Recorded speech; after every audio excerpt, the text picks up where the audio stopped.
नमस्कार, महाराष्ट्र शहर में आप सभी का बहुत स्वागत है। मैं हूं आपके साथ माजिद अंसारी। चलिए बुलेटिन की शुरुआत करते हैं बड़ी खबर से जो जैसलमेर से आ रही है। जी हां, ग्रामीण इलाकों में तेज अंधड़ चली है। नेहड़ाई और चौधरिया गांव में उठा रेत का तूफान, बादलों की तरह आगे बढ़ता दिख रहा था अंधड़। आपको बता दें, ग्रामीण कर रहे हैं बारिश का इंतजार। तो जैसलमेर से बड़ी खबर, जहां पर मौसम का मिजाज कुछ अलग तरह से नजर आया। ग्रामीण इलाकों में तेज अंधड़ चले। नेहड़ाई और चौधरिया गांव में रेत का तूफान देखने को मिला है। बादलों की तरह ये बवंडर दिखाई दिए, अंधड़ दिखाई दिया। ग्रामीण बारिश का इंतजार कर रहे हैं। एक्सक्लूसिव तस्वीर आप देख रहे हैं टीवी स्क्रीन पर, किस तरह से ये बवंडर नजर आ रहा है। बादलों की तरह अंधड़ बढ़ता हुआ दिखाई दे रहा है दूर से ही। ऐसी तस्वीरें बहुत ही कम ही दिखाई देती हैं और जैसलमेर की ये तस्वीर आप देख सकते हैं, जहां पर तेज अंधड़ जो है देख सकते हैं। नेहड़ाई और चौधरिया गांव में रेत का तूफान उठता हुआ नजर आया। एक्सक्लूसिव तस्वीर आप देख रहे हैं टीवी स्क्रीन पर। जैसलमेर की ये तस्वीर है, जहां पर बादलों की तरह ये अंधड़ उठता हुआ नजर आया। दूर दूर तक जिधर देखो उधर बवंडर ही बवंडर नजर आ रहा है। और सिकंदर शेख हमारे साथ जुड़ जाएगा। सिकंदर, जिस तरह की तस्वीरें हम देख रहे हैं बवंडर की, ऐसा कम ही देखने को मिलता है। क्या कुछ मिजाज है वहां पर मौसम के? जी माजिद, जैसलमेर में इन दिनों भीषण गर्मी है, वो पड़ रही चारों तरफ। और जो किसान हैं, ग्रामीण इलाके हैं, पशुपालक हैं, वो सब इंतजार कर रहे हैं बारिश का। लेकिन आज जो ये सीन आप देख रहे हैं, जिस तरह से रेत का दानावल जो है वो उड़ के सामने की तरफ से आ रहा है, बादल जो जैसे तूफान के जैसे बादल आते हैं उस तरह से आगे बढ़ता बढ़ता आ रहा है, जिसको देख ग्रामीण काफी भयभीत हुए। और तेज जो तूफानी हवाएं हैं, तेज रेत के साथ में, अंधड़ के साथ में जो तूफानी हवाएं उड़ के जो सामने की तरफ आए हैं, ये नेहड़ाई चौधरिया जो ग्रामीण इलाके हैं वहां पर ये देखा गया है। और फिलहाल वहां पर काफी तेज जो है हवा के साथ आंधी बह रही है। जो रेत है, रेतीला जो तूफान है वो चल रहा है अभी। जी सिकंदर, एक चीज और बताइए कि सूर्यगढ़ होटल से ये बवंडर कितनी दूरी पर है? जी सवाल दोहराइए। सवाल मेरा ये कि सूर्यगढ़ जहां पर तमाम कांग्रेस के विधायक मौजूद है, वहां से ये जो बवंडर देखने को मिला है, क्या कितनी दूरी पे है? जी माजिद, नेहड़ाई और चौधरिया काफी दूर है, लेकिन जो तेज अंधड़ है वो ग्रामीण इलाकों से है और बढ़ भी सकता है। वो सूर्यगढ़ जो जैसलमेर से 20 किलोमीटर की दूरी पर है, वहां पर भी आ सकता है, क्योंकि हवा पर किसी का जोर नहीं है और वो तूफान कहीं भी आ सकता है। तो ये एक नया नजारा है जो है उन लोगों के लिए जो विधायक मंत्री यहाँ बैठे उनको देखने को मिल सकता है। यहाँ पर उम्मीद यही जताई जा रही है कि जो ग्रामीण बेल्ट है वहां चारों तरफ से तेज जो तूफान है रेत का वो उड़ रहा है अभी। तो अभी भी उसी तरह का माहौल दिख रहा है, जो है रेत का बवंडर दिख रहा है।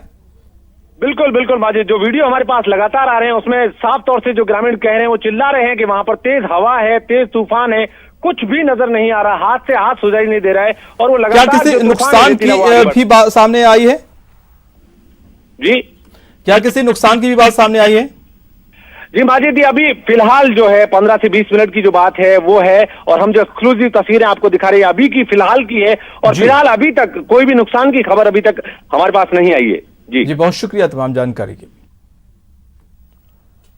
और खबर अलवर के बांसुर से, जहां पर एसीबी की बड़ी कार्रवाई हुई है। घूसखोर सीडीपीओ प्रदीप घिलोटिया को दो साथी गिरफ्तार हुए हैं। जी हां, दोनों से पाउडर लगे रिश्वत के 50,000 रुपए बरामद हुए हैं। रिश्वत की राशि को खुर्द-बुर्द करने में जुटे थे दोनों आरोपी।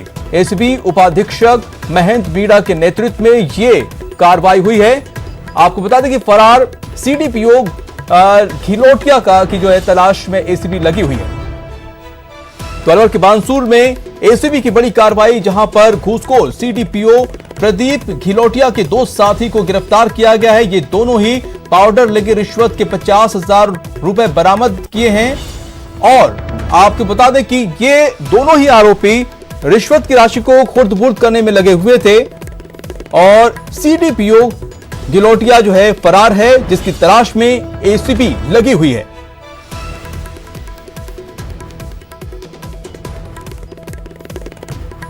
तो 25% के हिसाब से 3.5 लाख रुपए का डिमांड किया, जबकि जो ये मनोहर और कैलाश है इन्होंने 20% के हिसाब से 1.5 लाख रुपए पृथक से डिमांड किया।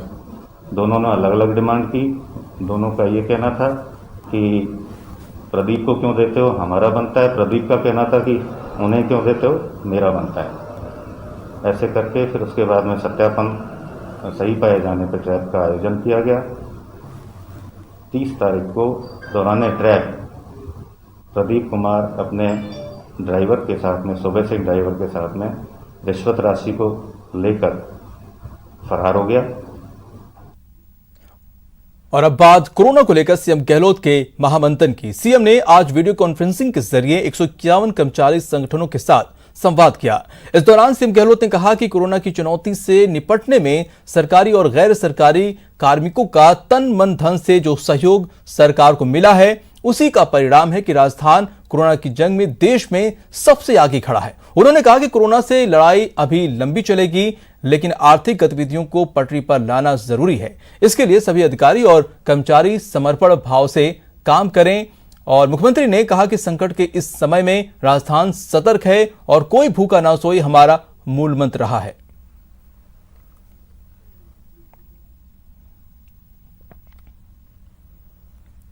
और चलिए अब एक नजर डालते हैं मरुधरा में कोरोना की अपडेट पर। जी हां, मरुधरा में कोरोना की रफ्तार जो है वो थमने का नाम नहीं ले रही है। लगातार मामले बढ़ते जा रहे हैं और आज 593 नए पॉजिटिव केस सामने आए हैं। प्रदेश में संक्रमितों का आंकड़ा जो है वो 47,272 तक पहुंच गया है। प्रदेश में कोरोना से अब तक 742 की मौत हुई है। वहीं 47,272 में से 32,900 की रिपोर्ट नेगेटिव हो गई है, जो कि एक बड़ी राहत की खबर है। और इलाज के बाद 31,299 लोग डिस्चार्ज हो चुके हैं, जो अपने घरों पे जा चुके हैं। और आज 68 केस रिकवर हुए हैं और 68 लोगों को डिस्चार्ज किया गया है।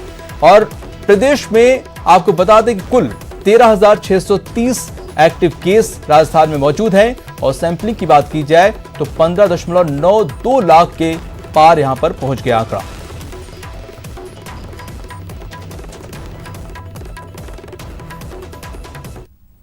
अब बात प्रदेश के उन 7 संभागों की जहां हमारी इस लॉकडाउन में पूरी तरह से नजर बनी हुई है। आप अपनी टीवी स्क्रीन पर जयपुर, जोधपुर, उदयपुर, कोटा, बीकानेर और अजमेर और जो है भरतपुर की तस्वीरें देख रहे हैं। एक एक संभाग का आज का सूरत हाल आपको बताएंगे। हर संभाग का कोरोना ग्राफ दिखाएंगे।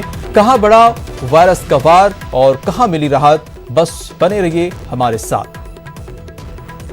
चलिए अब चलते हैं अपने सहयोगियों के पास और जानते हैं कैसा है उनके शहर में कोरोना का ग्राफ। प्रदेश में कोरोना मरीजों का आंकड़ा 47,000 को पार कर गया है। राज्य में कोरोना मरीजों की संख्या 47,272 हो गई है। जयपुर में कोरोना के 38 नए मामले सामने आए हैं। अब राजधानी जयपुर में कोरोना मरीजों की संख्या 5,934 गई है। प्रदेश में कोरोना के चलते अब तक 742 मौतें हो चुकी है। राज्य में कोरोना के अब तक 31,299 मरीज डिस्चार्ज हो चुके हैं। प्रदेश में फिलहाल कोरोना के एक्टिव मामले 13,630 है। राज्य में प्रवासी कोरोना मरीजों की संख्या 8,050 है। वहीं मुख्यमंत्री अशोक गहलोत ने आज कोरोना को लेकर वीसी की। कर्मचारी संगठनों के साथ वीसी में कोरोना नियंत्रण को लेकर चर्चा की गई। वीसी में कर्मचारी संगठनों के 140 प्रतिनिधि जुड़े। उदयपुर के अगर आज के कोरोना अपडेट की बात करें तो आज भी 29 पॉजिटिव मरीज सामने आए हैं। चिकित्सा विभाग द्वारा जारी की गई रिपोर्ट में 29 लोगों में कोरोना संक्रमण की पुष्टि हुई है और इसमें 9 कोरोना वॉरियर भी संक्रमित पाए गए हैं। पहली बार उदयपुर में रोडवेज का स्टाफ भी संक्रमित आया है। 8 पॉजिटिव मरीज सामने आए हैं तो वहीं एक नगर निगम के कर्मचारी में भी संक्रमण की पुष्टि हुई है। सैंपलिंग के माध्यम से ज़्यादा संक्रमित मरीजों को आइसोलेट किया जा सके तो पूरे जिले में सैंपलिंग का कार्य प्रशासनिक निर्देशों पर चिकित्सा विभाग ने इस समय चला रखा है। आज अयोध्या में श्री राम जन्मभूमि मंदिर पर भूमि पूजन का कार्यक्रम किया गया था। ऐसे में उदयपुर में भी काफ़ी हर्षोल्लास का माहौल रहा और उदयपुर के सभी मंदिरों में सुंदरकांड का पाठ किया गया। तो वहीं विश्व हिंदू परिषद कार्यालय पर भी विश्व हिंदू परिषद के पदाधिकारियों ने रामधुन आयोजित की, हनुमान चालीसा का पाठ किया और वहीं भूमि पूजन कार्यक्रम के समय पर हवन भी आयोजित किया गया, जिसमें बड़ी तादाद में विश्व हिंदू परिषद के पदाधिकारी मौजूद रहे। तो वहीं जो कार सेवक उस समय अयोध्या की ओर कूच करके गए थे, जिनके मन में मंदिर बनाने का सपना था, आज उनका सपना पूरा हो रहा है। तो उदयपुर में भी कार सेवकों का सम्मान किया गया। यही नहीं, उदयपुर में एक हाथी की आज अचानक तबीयत बिगड़ गई। लॉकडाउन के चलते एक ही जगह पर खड़े होने के कारण हाथी अचानक से जमीन पर गिर गया, जिसके चलते महावत काफ़ी चिंतित हो गया और इसके बाद में जो वाइल्ड लाइफ की टीम है उन्हें इसकी सूचना दी गई। उन्होंने मौके पर आकर उसका इलाज किया है और बाद में ये निश्चित किया गया कि इसे अग्रिम इलाज के लिए आगरा भेजना होगा और अब उसे आगरा भेजने की तैयारी की जा रही है। क्रेन में चढ़ाकर उसे एक बड़ी गाड़ी में लिया रखा जाएगा और फिर उसे इलाज के लिए आगरा भेजा जाएगा। इसके लिए प्रशासनिक अधिकारियों को भी सूचना दी गई और इसको लेकर अब तैयारियां भी शुरू हो गई है। भरतपुर में कोरोना की बात करें तो 50 मामले सामने आने के बाद में अब जिले में 2742 मामले पॉजिटिव हो चुके हैं।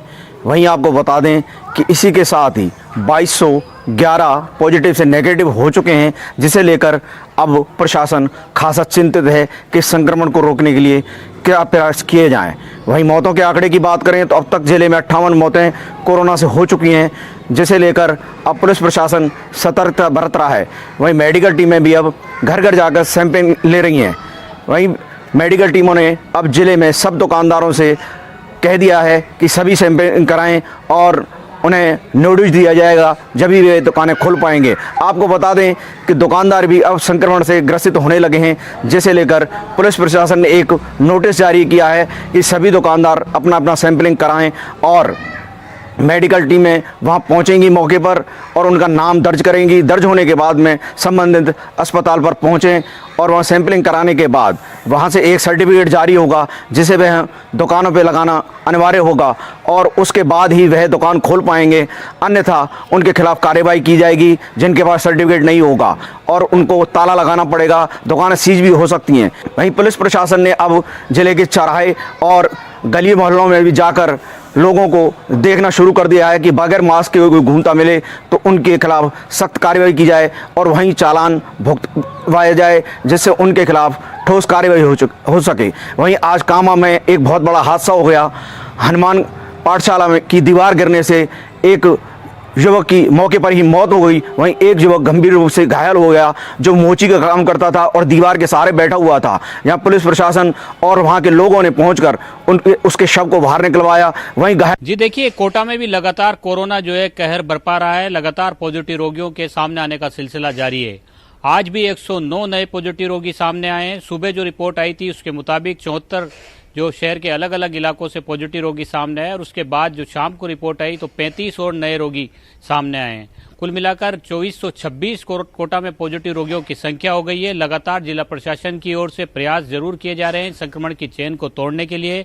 तमाम जो टीमें हैं वो मुस्तैदी के साथ जुटी हुई है। कोटा में 2 दिन लगातार लॉकडाउन भी था, कल और आज भी जो है कोटा में लॉकडाउन था। इस लॉकडाउन की मुस्तैदी से पालना भी करवाने के लिए जगह जगह पर पुलिसकर्मी तैनात रहे। कई सारे लोगों को जिन्होंने जो है लॉकडाउन की अवहेलना करने की कोशिश की, उनके चालान भी काटे गए, समझाइश भी की गई। लॉकडाउन की पालना करने में कुछ लोग जो है गंभीरता नहीं दिखा रहे हैं। वो देखिए, अजमेर में लगातार कोरोना के केसेस जो हैं बढ़ रहे हैं। आज कुल 13 नए मामले निकलकर सामने आए, जिसके बाद कुल संक्रमित मरीजों का आंकड़ा बढ़कर 2187 पर पहुंच गया है। हालांकि इनमें से 1602 मरीज ऐसे हैं जो अब तक अस्पताल से इलाज पाकर ठीक हो गए हैं और घर के लिए डिस्चार्ज किए जा चुके हैं। इस सब के अलावा अगर बड़ी खबरों की बात करेंगे तो अजमेर में आज दोपहर के बाद एकदम से मौसम ने करवट बदली और लगातार बारिश का मौसम जो है वो लगातार जारी है। छिटपुट बारिश जो है अजमेर में हो रही है। करीब 1 घंटे तक तो मूसलाधार हुई, उसके बाद लगातार छिटपुट बारिश हो रही है। अजमेर के अलावा पुष्कर में भी इंद्रदेव जो है वो मेहरबान हुए हैं। इस सब के अलावा महत्वपूर्ण खबर जो है वो अजमेर के सेंट्रल जेल से निकल के आई है, जहाँ पर 8 महीने से फरार चल रहे, पैरोल पर फरार चल रहे कैदी को सिविल लाइन थाना पुलिस ने झालावाड़ से गिरफ्तार किया है। गिरफ्त में आया फरार कैदी करण सिंह पॉस्को एक्ट में आजीवन कारावास की सजा काट रहा है। और फिलहाल रुकते हैं छोटे से ब्रेक के लिए। ब्रेक के बाद दिखाएंगे लेबनान में मौत का विस्फोट। ब्रेक के बाद आपका स्वागत है। लेबनान की राजधानी बेरूत में मंगलवार को जोरदार धमाका हुआ। धमाके में अब तक 78 लोगों की मौत हुई है और 4000 लोग घायल हुए हैं। धमाका इतना बड़ा था कि इसकी तुलना छोटे परमाणु बम से की जाने लगी है।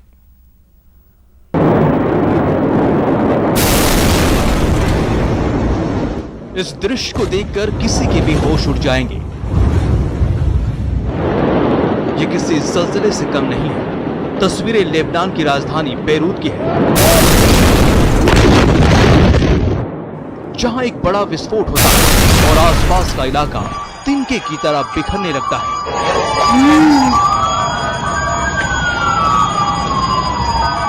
इस महाविस्फोट में कितने लोग मरे हैं और कितने लोग घायल हुए हैं, इसका स्पष्ट आंकड़ा पूरी तरह से अभी सामने नहीं आया है।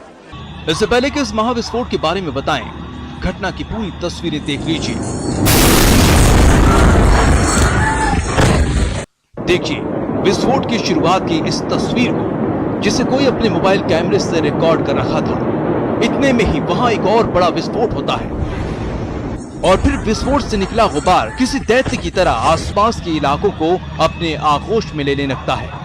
विस्फोट की जद में आने वाली तमाम इमारतें क्षतिग्रस्त हो जाती हैं। इस धमाके को छोटे परमाणु बम विस्फोट की तरह बताया जा रहा है। जो खबरें सामने आई हैं, उसके मुताबिक बंदरगाह पर शिप में रखे 2750 टन विस्फोटक में धमाका हुआ था। 2750 टन अमोनियम नाइट्रेट 2014 से ही बंदरगाह पर रखा गया था, जहां विस्फोटकों से भरे शिप को 2014 में कस्टम ने जब्त किया था।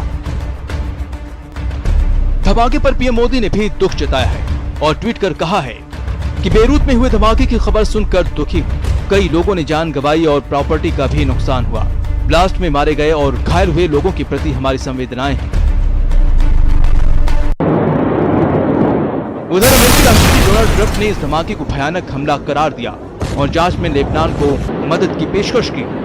फिलहाल लेबनान में 2 हफ्ते के लिए इमरजेंसी लागू कर दी गई है। Bureau report, news 18 network.